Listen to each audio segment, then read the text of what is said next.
Let me ask you one question.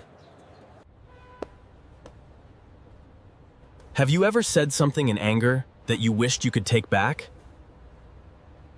Have you ever watched someone you love walk away because of words you spoke in only a few seconds? What if the strongest people in this world are not those who know how to fight, but those who know when to stay silent? Before I begin, take a moment to like this video and subscribe to the channel, because on this channel we share powerful life stories that teach lessons about discipline. Now, this is the story of a young man named David, a young man whose greatest enemy was not poverty, was not failure. It was something much closer, his own anger. David lived with his mother in a quiet little town. His father had passed away years earlier. Since then, his mother had worked tirelessly to raise him alone. She washed clothes for other families, cleaned houses, skipped meals just to make sure David had something to eat. She believed that her son would become a good man. David loved his mother, he truly did. But there was one thing he couldn't control. Whenever something went wrong, his anger took over. If breakfast wasn't ready, he shouted. If someone accidentally bumped into him, he shouted. After every argument, he always regretted it. But by then, the damage had already been done. One evening, his mother spent hours preparing his favorite meal.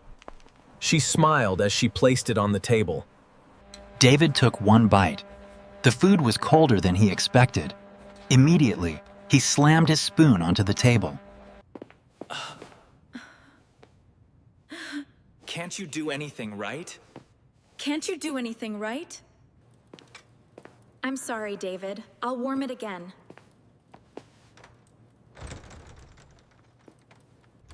But David had already stormed out of the house.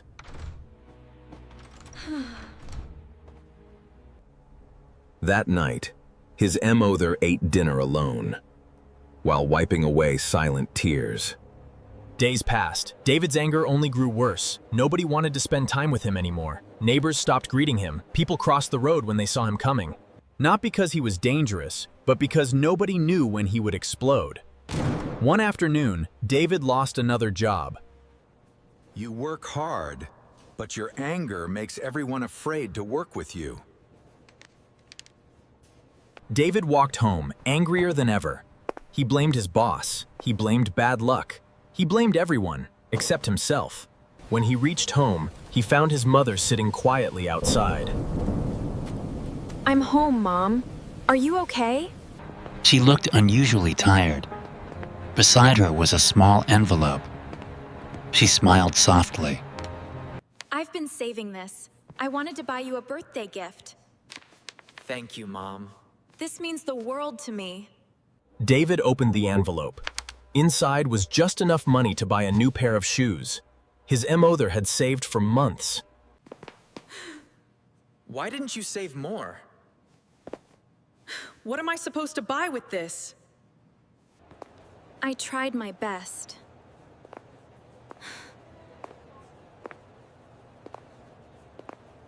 David threw the envelope onto the chair, then walked inside. Several minutes later, he noticed something. The house was completely silent. Too silent. He walked outside. His mother was still sitting, quietly crying. Not because of the money, because the son she loved had broken her heart once again. For the first time, David didn't know what to say. The next morning, unable to sleep, David wandered through the town. Eventually, he reached the old primary school. An elderly man sat beneath a large tree reading a book.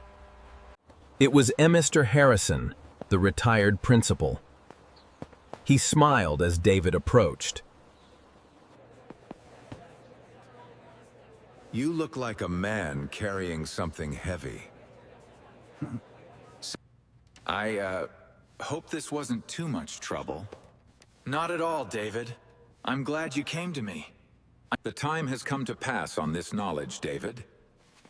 I am ready, Mr. Harrison. Excellent. Let us begin. For several minutes, David said nothing. Then suddenly, everything came pouring out. I can't keep this in anymore. It's all too much. My mother cries because of me. I keep losing jobs. Nobody wants me around. I don't understand what's wrong with me. Mr. Harrison, I don't know what I'll do. David, you have nothing to worry about. Just breathe. Thank you, I needed to hear that. When was the last time your anger solved one of your problems? David stayed silent. He couldn't think of a single time. The old principal smiled gently. I have a challenge for you. It sounds simple, but it may become the hardest thing you've ever done. Every time you become angry, count slowly to 10 before you speak. If you're still angry after 10, you may say whatever you want. That's hilarious. Yes, quite amusing indeed. You show great potential, David. Always follow your instincts. Thank you, Mr. Harrison. I will remember that. I just need to know if you have it in stock. It's really that simple. I'm not sure. Let me check. But I already asked. Did you check? Yes, I did. I didn't even count. The next day, he failed again, then again, then again. Each night, he became disappointed in himself. Maybe he would never change. One morning, his MO there accidentally dropped a glass while cleaning. It shattered across the floor. Oh no! Mom? David felt anger rising inside him. His fists tightened, his mouth opened. Then, suddenly, he remembered. 1, 2, 3, 4, 5. By the time he reached 10, something strange happened. The anger wasn't gone, but it was smaller. It's all right, David. Accidents happen. It's okay. I'll help you clean it.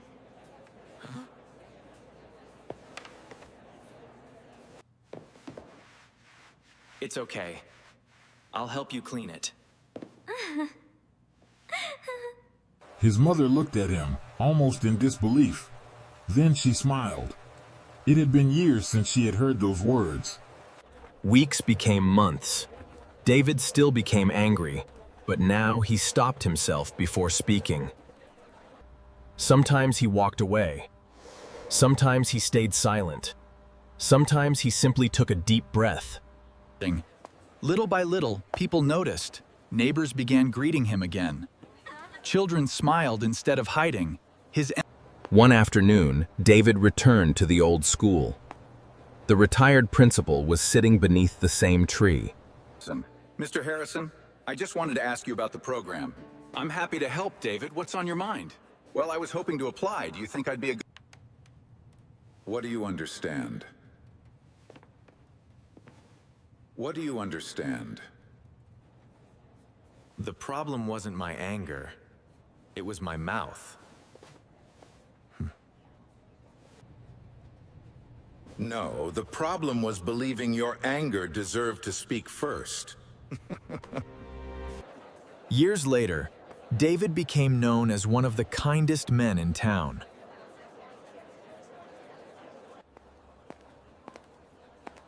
People often asked him, "How did you become so patient?" He always smiled, then quietly counted 1, 2, 3 before answering. I am ready. Because he never forgot the lesson that saved his life. Many people think strength means winning every argument, but real strength is walking away from the argument you don't need. Because words spoken in anger can leave scars that apologies cannot erase. Remember this: self-control isn't weakness. Self-control is true strength. Now, let me ask you one final question.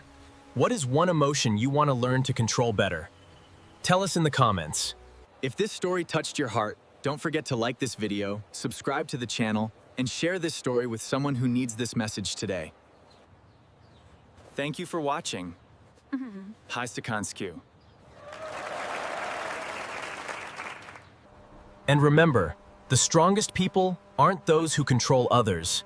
They're the ones who learn to control themselves.